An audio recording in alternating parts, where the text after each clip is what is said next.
എല്ലാവർക്കും നമസ്കാരം. ഇന്ന് നമുക്ക് പാലക് പക്കോട എങ്ങനെയാണ് തയ്യാറാക്കുന്നതെന്ന് നോക്കാം. തയ്യാറാക്കുന്നതിന് വേണ്ടിയിട്ട് ഞാനിവിടെ പാലക് അരിഞ്ഞു വെച്ചിട്ടുണ്ട്. പാലക് ചീര എല്ലാവർക്കും അറിയാവുന്നതായിരിക്കും. അറിയാത്തവരുണ്ടെങ്കിൽ നോക്കുക. ഇതാണ് പാലക് ചീര. വളരെ ഹെൽത്തി ആയൊരു ചീരയാണിത്. കുട്ടികൾക്കൊന്നും പാലക്കിന്റെ തോരൻ വെച്ച് കൊടുത്ത് ആരും കഴിക്കാറില്ല. അപ്പോൾ ഇതുപോലെ ഫ്രൈ ആയി കൊടുക്കുകയാണെങ്കിൽ കുട്ടികളെല്ലാം നല്ല ഇഷ്ടത്തോടെ കഴിക്കുന്നതാണ്. നമുക്ക് എങ്ങനെയാണ് പ്രിപ്പറേഷൻ എന്ന് നോക്കാം. 2 കപ്പ് പാലക് അരിഞ്ഞതാണിത്. ഒരു ചെറിയ സവാള ചെറുതായിട്ട് അരിഞ്ഞത്,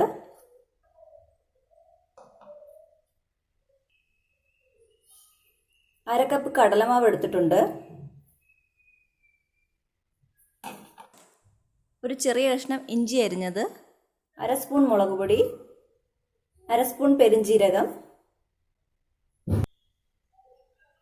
1 സ്പൂൺ കോൺഫ്ലവർ ഇല്ലാന്നുണ്ടെങ്കിൽ അരിപ്പൊടി എടുത്താലും മതിയാകും, ആവശ്യത്തിന് ഉപ്പ്. നന്നായിട്ടൊന്ന് മിക്സ് ചെയ്തെടുക്കുക. ആവശ്യത്തിന് വെള്ളം ഒഴിച്ച് നന്നായിട്ടൊന്ന് മിക്സ് ചെയ്തെടുക്കുക. ഇപ്പം മിക്സ് ഇവിടെ റെഡി ആയിട്ടുണ്ട്. ഇതേ പരുവത്തിൽ വേണം കുഴച്ചെടുക്കാൻ. അധികം വെള്ളമായി പോകാൻ പാടില്ല. അതുപോലെ തന്നെ നമ്മൾ എടുത്തു വെച്ചിരുന്ന പാലക്കിൻ്റെ നേർപകുതിയായിട്ടുണ്ട് ഇവിടെ കുഴച്ചെടുത്തപ്പോൾ. ഇനി നമുക്ക് എങ്ങനെയാണ് ഫ്രൈ ചെയ്യുന്നതെന്ന് നോക്കാം. എണ്ണ ചൂടായിട്ടുണ്ട്. നമുക്കിത് ഓരോന്നായിട്ട് ഇട്ട് കൊടുക്കാം. ഇതിന് പ്രത്യേകിച്ച് ഷേപ്പിൻ്റെ ആവശ്യമൊന്നുമില്ല. ഇങ്ങനെ എടുത്തിട്ട് കൊടുത്താൽ മതിയാവും.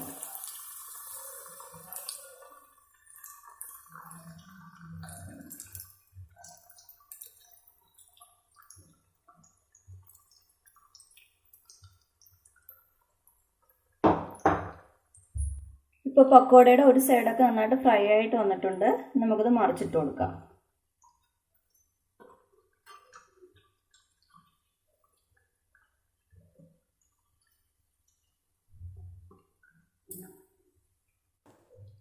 ഫ്രൈ ആകുന്നത് വരെ വെയിറ്റ് ചെയ്യാം. അതുപോലെ തന്നെ എൻ്റെ ചാനൽ ആദ്യമായിട്ട് കാണുന്നവരാണെങ്കിൽ ഒന്ന് സബ്സ്ക്രൈബ് ചെയ്യുക. അതുപോലെ തന്നെ അടുത്ത് കാണുന്ന ബെൽ ബട്ടൺ ഒന്ന് ക്ലിക്ക് ചെയ്യുക. അതിൽ ഓൾ ഓപ്ഷൻ കൊടുക്കുക. എന്നാൽ മാത്രമേ ഞാനിടുന്ന എല്ലാ വീഡിയോസിൻ്റെ നോട്ടിഫിക്കേഷൻ നിങ്ങൾക്ക് എത്തുകയുള്ളൂ. ഇപ്പോൾ 2 സൈഡും നന്നായിട്ട് ഫ്രൈ ആയി കിട്ടിയിട്ടുണ്ട്. നമുക്കിത് കോരി മാറ്റാവുന്നതാണ്. ഇതുപോലെ പക്കോട നല്ല ക്രിസ്പി ആയി കിട്ടണം. ബാക്കി മാവിലും കൂടി പക്കോട തയ്യാറാക്കാം. ഹെൽത്തിയായ പാലക് പക്കോട റെഡി ആയിട്ടുണ്ട്. എല്ലാവരും ട്രൈ ചെയ്ത് നോക്കുക. ഇഷ്ടമായെങ്കിൽ ലൈക്ക് ചെയ്യുക, ഷെയർ ചെയ്യുക, സബ്സ്ക്രൈബ് ചെയ്യുക.